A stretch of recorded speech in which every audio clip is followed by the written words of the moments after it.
Electrical info में आज का जो हमारा टॉपिक है उसमें हम आज बात करेंगे introduction to electrical power transformer के ऊपर कि जो पावर ट्रांसफार्मर होता है वो क्या चीज़ है और इसकी क्या इंपॉर्टेंस है हमारे इलेक्ट्रिकल इंजीनियरिंग में और इसका क्या फ़ायदा है। तो सबसे पहले इसका जो है एक ब्रीफ जो इंट्रोडक्शन आपको दे दूं कि ट्रांसफार्मर जैसे कि आपको नाम से पता चल रहा है जो ट्रांसफॉर्म कर रहा होता है इलेक्ट्रिकल एनर्जी को एक सर्किट से दूसरे सर्किट में के अंदर। तो ये आप इसे जो इसकी टेक्निकल जो डेफिनेशन है उसमें आप ये कह सकते हैं कि ये एक ऐसी इलेक्ट्रोस्टैटिक डिवाइस है जो क्या करती है, ट्रांसफॉर्म कर रही होती है करंट को या वोल्टेज को एक सर्किट से दूसरे सर्किट्स में या प्राइमरी सर्किट से सेकेंडरी सर्किट में विदाउट चेंजिंग इट्स फ्रीक्वेंसी। तो बेसिकली इसमें जो फ्रीक्वेंसी और पावर होती है वो थ्रू आउट द प्रिंसिपल ये सेम रहेगी, लेकिन जो हमारी बाकी जो करंट होगा या वोल्टेज होगा वो चेंज कर रहा होगा एज आवर रिक्वायरमेंट। कि अगर हमें रिक्वायर होगा कि दूसरी साइड पे हमें करंट ज़्यादा चाहिए या वोल्टेज ज़्यादा चाहिए तो उस हिसाब से हम उसकी टाइप लगाएंगे करंट अपने ट्रांसफार्मर की। तो ट्रांसफार्मर जो होता है बेसिकली ऑपरेट कर रहा होता है एसी सप्लाई के ऊपर, ये डीसी पे काम नहीं करता। और उसका जो मेन प्रिंसिपल है वो म्यूचुअल इंडक्शन के ऊपर काम कर रहा होता है। तो अब बात कर लेते हैं कि म्यूचुअल इंडक्शन क्या चीज़ है। जैसे कि आपको पता है जो मेन ऑपरेटिंग प्रिंसिपल है जनरेटर्स का, मोटर्स का या ट्रांसफार्मर्स का वो सेम है, यानी म्यूचुअल इंडक्शन है।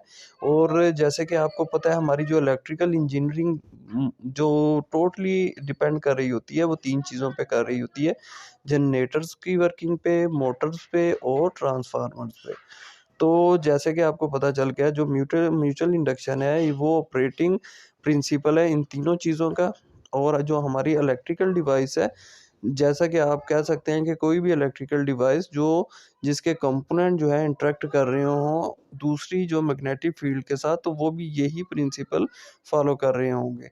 तो जो इंटरेक्शन होगा वो यूजली ऐसे हम कह सकते हैं कि जहाँ हमारा करंट फ्लो कर रहा होगा एक कॉइल के अंदर वो जनरेट कर रहा होगा वोल्टेज दूसरे कॉइल के अंदर, यानी कि प्राइमरी में कर रहा होगा तो सेकेंडरी में वो हमें जनरेट करके दे रहा होगा। तो अब बात कर लेते हैं कि ट्रांसफार्मर का जो मतलब कंस्ट्रक्शन है उसमें आप देख सकते हैं कि ये एक आपको स्क्वायर नज़र आ रही है, इसको हम कोर कहते हैं। तो बेसिकली कोर जो होती है इलेक्ट्रिकली आइसोलेटेड होती है हमारी वाइंडिंग से।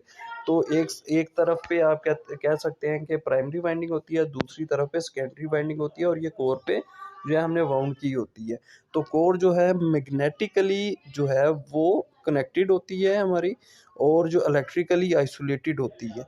ठीक है, तो जो हमारी प्राइमरी साइड पे जो करंट वगैरह होगा तो वो जो है इलेक्ट्रिकली आइसोलेट होगा, लेकिन मैग्नेटिकली जब फ्लक्स पैदा होगा तो वो हमारे जनरेट करेगा करंट वोल्टेज को हमारी सेकेंडरी साइड के ऊपर। और इस तरह हम अपने ट्रांसफार्मर के जो प्रिंसिपल है उसको कंप्लीट कर लेंगे। राइट साइड पे जो है आपको उसका सिंबल नज़र आ रहा है हमारे ट्रांसफार्मर का। तो प्राइमरी साइड है एक, और जिस पे हम जो है हम एसी सप्लाई प्रोवाइड करेंगे और जिसकी वजह से क्या है करंट फ्लो करेगा और फ्लक्स पैदा होगा, जिसकी वजह से सेकेंडरी साइड पे हमारा जो करंट और वोल्टेज जो है वो प्रोड्यूस हो रहा होगा। तो इसी के तहत जो है हमारा जो ट्रांसफार्मर है वो वर्क कर रहा होगा। जैसा कि ये आपने देखा है, जैसे ये डिस्ट्रीब्यूशन ट्रांसफार्मर है या पावर ट्रांसफार्मर जो है जो हम अपने सबस्टेशन वगैरह में लगाते हैं, तो उनका सेम प्रिंसिपल होता है। और जो वो क्या कर रहा होता है, इलेक्ट्रिकल जो हमारी एनर्जी होती है उसको एक सर्किट से दूसरी सर्किट में ट्रांसफॉर्म करके हमारी जो रिक्वायर्ड जो हमारी डिज़ायर पोजीशन होती है, जहाँ रिक्वायरमेंट्स होती है उसको फुलफ़िल करके हमारे सिस्टम को चलाता है। तो होप आपको पता चल गया होगा कि जो ट्रांसफ़ार्मर होता है वो क्या चीज़ है। वो इलेक्ट्रिकल एनर्जी को ट्रांसफ़ॉर्म करने के लिए इस्तेमाल करते हैं, जिसमें हमारा म्यूचुअल इंडक्शन या इलेक्ट्रोमैग्नेटिक इंडक्शन के थ्रू हम अपना काम कर रहे होते हैं।